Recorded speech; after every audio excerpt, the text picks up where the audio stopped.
اینه امام زمان وقتی میاد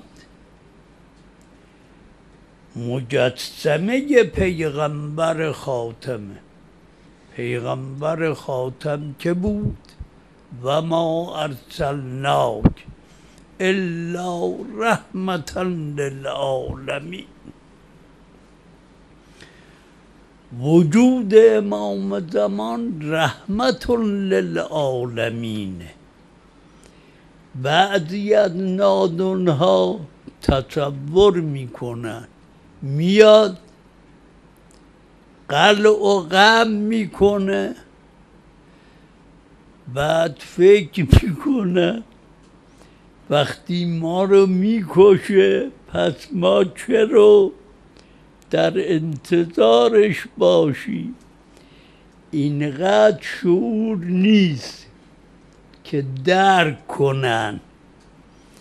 باغ رو دیدی؟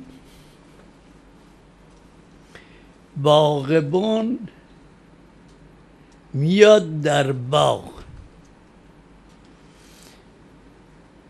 خارها رو از زمین میکشه. باید بکشه یا نه؟ باغ برای پرورش گله نه برای خار. همونطوری که باغبان از باغ خارها را درو میکنه، امام زمان هم خارهای باغ انسانیت رو درو میکنه. اگر گل بشی پرورشت میده.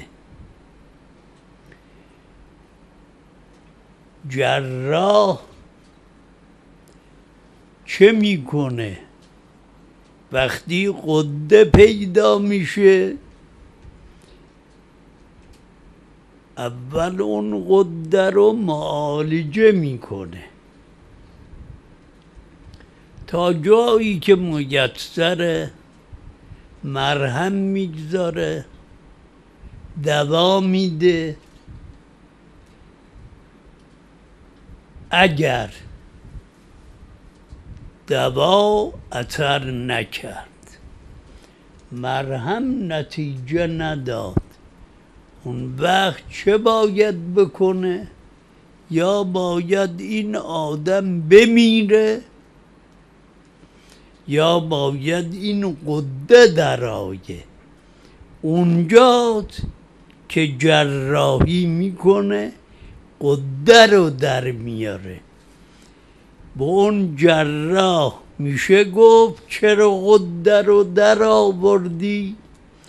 چرا تیغ کشیدی بر سر این بیچاره؟ امام زمان غده های انسانیت رو در میاره. اینه که شمشیرش رحمته، بخششش هم رحمت.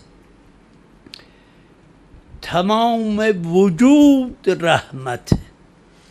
خدایا به خون سید